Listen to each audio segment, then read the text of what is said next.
சிறுமியிடம் பாலியல் சீண்டலில் ஈடுபட்ட நபரை கைது செய்து போக்சோ வழக்கில் மயிலாடுதுறை ரயில்வே காவல்துறை சிறையில் அடைத்தனர்.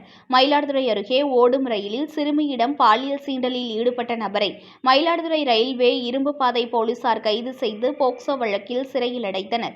தஞ்சாவூரில் இருந்து திங்கட்கிழமை இரவு சென்னை சென்ற உழவன் விரைவு ரயிலில் தஞ்சாவூர் மாவட்டம் நாகை ரோடு வேட்டுக்கார தெருவைச் சேர்ந்த சுந்தரவேலு என்பவர் பயணித்துள்ளார். மயிலாடுதுறை மாவட்டம் சீர்காழி அருகே ஆனைக்காரன் சத்திரம் வல்லம்படுகை இடையே ரயில் சென்று கொண்டிருந்த போது அனைவரும் தூங்கிக் கொண்டிருந்தனர்.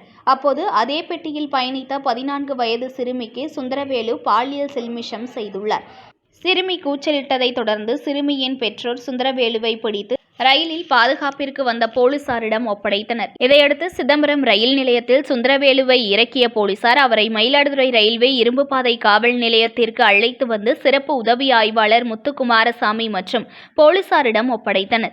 இதனைத் தொடர்ந்து அவரிடம் விசாரணை நடத்திய இரும்பு பாதை காவல் ஆய்வாளர் சிவவடிவேல் தலைமையிலான போலீசார் போக்சோ சட்டத்தின் கீழ் வழக்கு பதிந்து சுந்தரவேலுவை கைது செய்து மயிலாடுதுறை நீதிமன்றத்தில் ஆஜர்படுத்தி சிறையில் அடைத்தனர்.